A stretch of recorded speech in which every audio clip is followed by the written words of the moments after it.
The United States House of Representatives has gone on record backing the right of Jews to worship freely on the Temple Mount. Representative Claudia Tenney of New York said that it's common sense and shouldn't even be controversial. I go up to Har HaBayit, to the Temple Mount myself, and I know what those restrictions feel like. I've actually been following this story for months, but I never expected it to actually go to a vote. And then I looked at the date of the vote. This happened during the very weeks when the Jewish world is mourning the loss of our temple. So I'm going to take you onto the House floor and show you the fight that started when one member rose up to oppose it. I didn't expect it to be her. Then I'm going to show you exactly what the House did and didn't do. And by the end, you'll be able to answer the question that I've been kind of mulling back and forth. Is this the real thing, or is it just words? So this vote came down on July 15th, which on the Hebrew calendar is the 1st of Av. Every year, the Jewish people keep a 3-week mourning period for the destruction of both temples. It begins on the 17th of Tammuz, and then on the 1st of Av, it deepens into what we call the 9 days, culminating in the 9th of Av, the date when both temples were destroyed. So just think about that for a second. During the weeks when the Jewish world is mourning for the destruction of our temples, as that mourning was reaching its most intense days, the United States House of Representatives went on record backing the freedom of worship for Jews on the very place that those temples stood. So I'm not going to tell you that anyone planned it that way. No one in the room mentioned the date. Sometimes the timing just speaks for itself. So let's go to the floor now and watch it happen. It was July 15th, 2026. The House is grinding through a large annual spending bill, the one that covers the State Department and American foreign aid. And Republican Congresswoman Claudia Tenney stands up with an amendment about the Temple Mount. Now, I'm going to tell you exactly what that amendment does and doesn't do in just a minute. And I promise that part is actually stranger than you think. But first, I want you to actually hear some of what she said. The Temple Mount, or Har HaBayit, as it's called, is the holiest site in the world to the Jewish people. Now, that's a great start, and believe it or not, a lot of people actually get that wrong. But she didn't stop there. Madam Chair, it's unconscionable that Jews do not enjoy the same access rights to visit and pray at their holiest site that other religions do. This is a basic tenet and principle of religious freedom, and the U.S. must do more on this issue. And now here's the part where it gets personal. Further, when one of my staffers ascended the Temple Mount last year, he was harassed by Muslim onlookers, restricted from visiting most of the site, and was only allowed to be upon the Temple Mount for a very short duration of time. So someone from Tenney's own staff went up to the Temple Mount, and they weren't allowed to worship freely there on Judaism's holiest site. Now, you might notice that one of Tenney's staffers is sitting right behind her, listening intently. According to House travel disclosures, one of Tenney's staffers was in Israel last August. Representative Tenney is very open about being a Christian.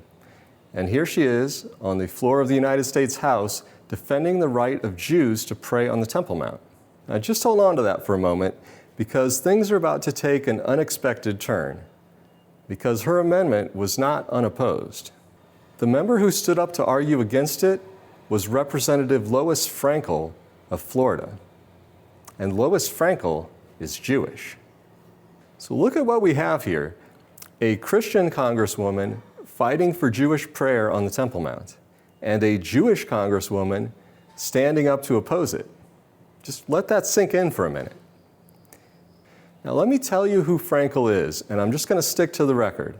She's the top Democrat on the subcommittee that wrote this entire spending bill. So this is her bill to defend. She has consistently backed American security assistance to Israel. In 2015, she joined every Jewish member of the House in condemning UNESCO for blaming Israel over the Temple Mount. When the American embassy opened in Jerusalem, she called Jerusalem the eternal capital of the Jewish people and the state of Israel. She walked out of the Progressive Caucus in 2023 over Israel. And she's introduced bipartisan legislation to fight anti-Semitism on college campuses. She also said on that floor that religious freedom is a fundamental American value. So I'm not going to hand you a label, and I'm not going to tell you what's in her heart. I'm just going to show you what she said, and you can weigh it for yourself. Listen to how she opened. The Temple Mount is sacred to both Jews and Muslims. Both. Listen to where she put the weight, right on that word. She isn't reminding the House that the Temple Mount is sacred to Jews. Representative Tenney just told everyone that. She's reminding them that it's sacred for Muslims too. And in that moment, that reminder does one job. It argues for leaving things exactly the way they are.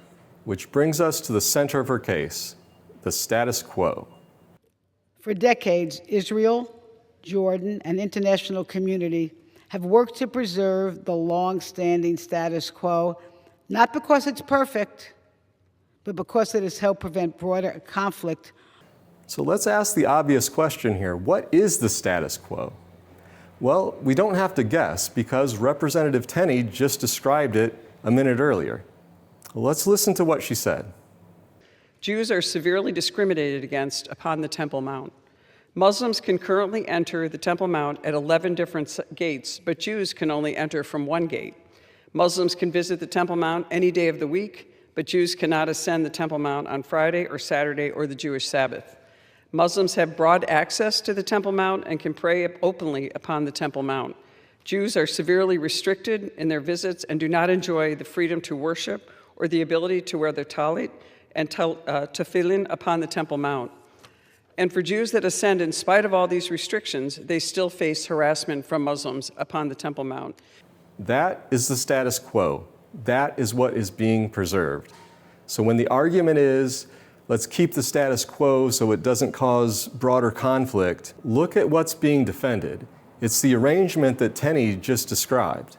Jews being discriminated against and restricted in worship at the holiest site in Judaism. And the reason given for keeping it is that ending it might provoke violence. Look, I want to say this carefully because I don't really believe she intends it the way it lands. But let's just follow the logic where it goes. It says the discrimination stays because the people who benefit from it might get violent if it ends. That just hands a veto to whoever is willing to threaten the most.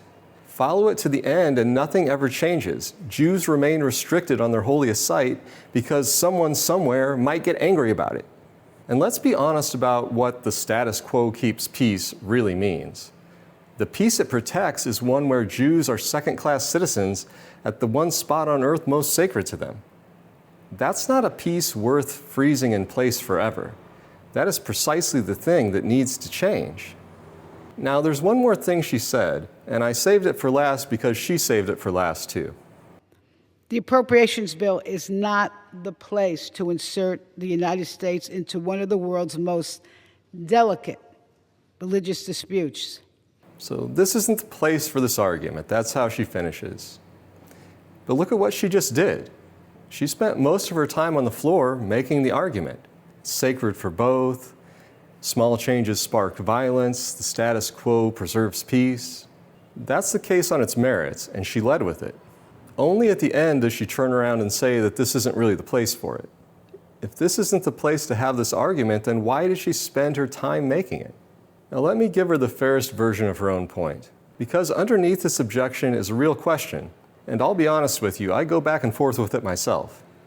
Should the United States be involved in this issue at all? You can make a strong case that this is America at its best, standing up for religious freedom wherever it's denied. And you can make just as strong a case the other way, that Jewish worship at the holiest site in Judaism should never need Washington's approval, that it's ours, and that asking anyone's permission quietly concedes something we shouldn't be conceding. I know good people on both sides of that one, so why don't you tell me what you think and why down in the comments. I read them. Now let's go back to the heart of her case, the fear that changing anything here sets the whole region on fire. And Tenney actually addressed that point. Let's see what she had to say about it. It was also said that moving the U.S. Embassy from Tel Aviv to Jerusalem was going to be too inflammatory and too dangerous. But many presidents said they would do it, and President Donald Trump did it. And it hasn't proven to be overly inflammatory. In fact, it proved to be the right place and the right thing to do. It was also said, So Tenney says that in general. She doesn't name anybody. But I went and looked, and one of the people who said it was sitting right there in that chamber. Here is Lois Frankel in her own press release on the day the embassy opened in Jerusalem in 2018.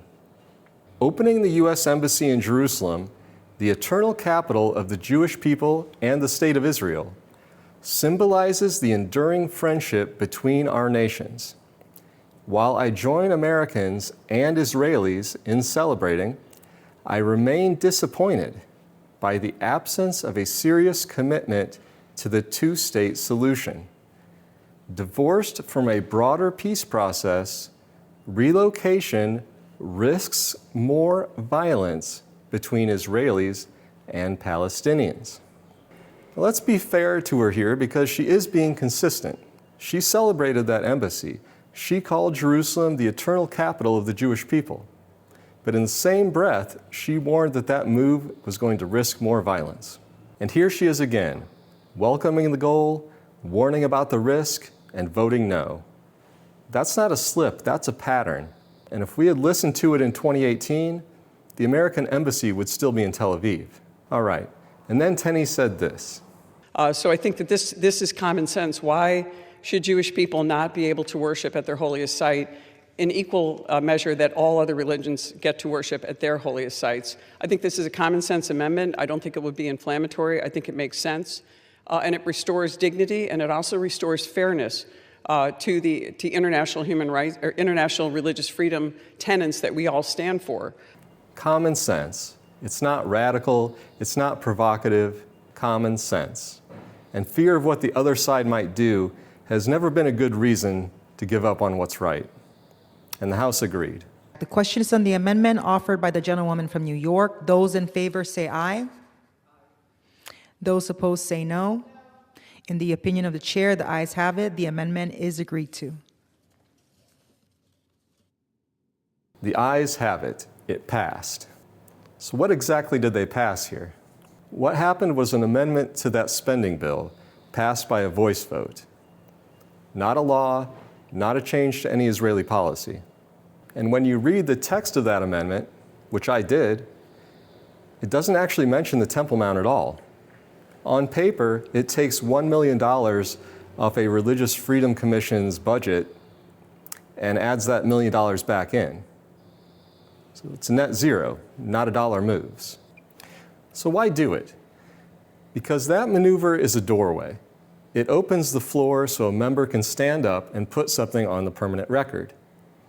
Everything you just watched, the speech, the fight, the vote, happened because of a budget line that moves no money.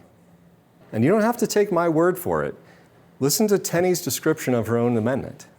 My amendment would emphasize the need for the U.S. Commission on International Religious Freedom to work to ensure religious freedom and equal access for all with respect to the Temple Mount. Emphasize the need. That's the sponsor's own words. It emphasizes something. It doesn't compel anyone to do anything. That's a statement, not a statute. But that's exactly what most news coverage missed. This amendment isn't the whole story. It's the small, fast-moving piece of something much bigger.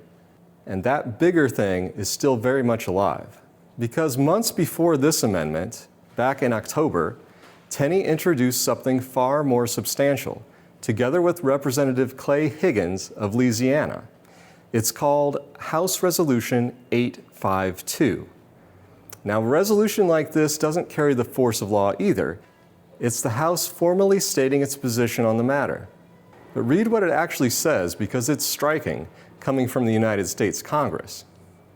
It affirms the Jewish people's right of full access to the Temple Mount. And quoting the heart of it here, the inalienable right of the Jewish people to pray and worship on the Temple Mount. It recognizes Israeli sovereignty over the Mount. And it puts down in writing that whole list of restrictions you heard Tenney read on the floor, the 11 gates against the one, being locked out on Shabbat, no talit and tefillin. That's not just a speech, that's a document in the record of the United States Congress. I walked through that one gate myself. There are set hours, a line, a police check, and even when we are allowed up, Prayer is tolerated with restrictions rather than recognized as a right. So that proposed resolution is the document with real weight. So where is it? It's been sitting in the Foreign Affairs Committee since October 2025. 9 months, and it hasn't come up for a vote yet. Okay, now before anyone's mind goes somewhere dark here, nobody voted it down, nobody killed it. A resolution only moves if a committee decides to take it up, and nobody ever has to explain why they didn't. That's not a conspiracy, that's just how most bills in Congress die, quietly, with no one saying a word. Now let's go back and look at that $0 amendment again, because now it makes a whole nother kind of sense. She went through the front door first, in October, with a real resolution, with real substance, saying the thing plainly. But that door didn't open. So in July, she used the door that was open. An appropriations bill has to pass. It comes to the floor whether anyone likes it or not, and when it does, members get to offer amendments. That's the one moment when a member who can't get a hearing can still stand up and be heard, and she took it. And that's why I don't think the small version is small. She got the United States House of Representatives on record, on the Temple Mount, on Jewish prayer, without ever being given a vote on the document she actually wrote. And if that resolution ever does get called up with a real vote of its own, that's the day this becomes a much bigger story. Where does something like this even come from? Because a congresswoman from upstate New York doesn't just wake up one morning thinking about Har HaBayit. Well, this didn't start in Washington. Back in April of last year, Israel's National Security Minister Itamar Ben-Gvir went to Capitol Hill. Among the members that he met with when he was there were Claudia Tenney. And one of the things they talked about was freedom of worship on the Temple Mount. Now, a few months later, Tenney introduced a resolution on it. And now this summer, an amendment on the House floor. That's a straight line. This grew out of real contact with the movement on the ground. And it fits a bigger wave. Jews are ascending the Temple Mount in record numbers. Open Jewish prayer up there, once unthinkable, is now a regular sight. And now the conversation has even reached the United States Capitol. Now, I want to add a note here, and I'd rather you hear this from me. All of this is being argued the American way, as religious freedom, equal rights for everyone, and I'm grateful for that push. It's moving the ball forward. But I'll tell you plainly, that's not really the Torah's picture of this place. The Temple Mount was never a spot where everyone has an equal claim to everything. The Mishnah describes it as a mountain of ascending holiness, each level holier than the last. There are areas a non-Jew doesn't enter. There are areas that only a Kohen, a priest, may go. And at the center is the Holy of Holies, which only one person on earth could enter, the high priest, one day a year on Yom Kippur. Equal access for all was never the idea. So why am I glad about this vote?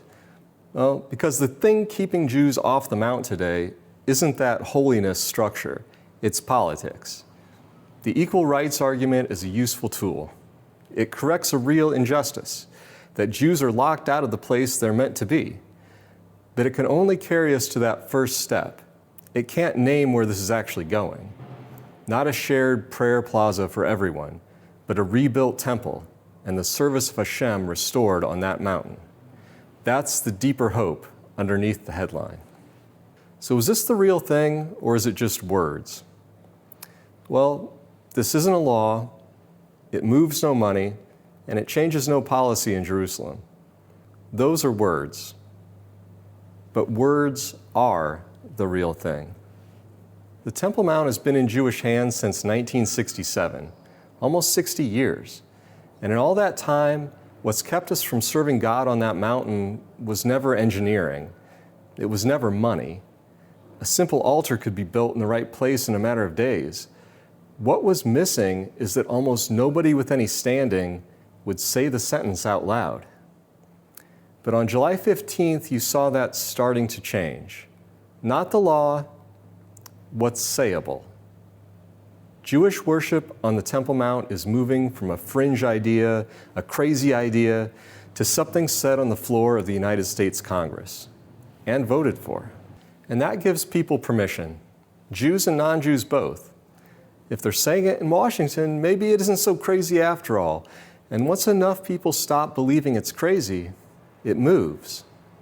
The only thing really standing between us and that mountain is what we believe is possible. This isn't the finish line and isn't the last word that will be spoken on this, but it's a real one, step by step.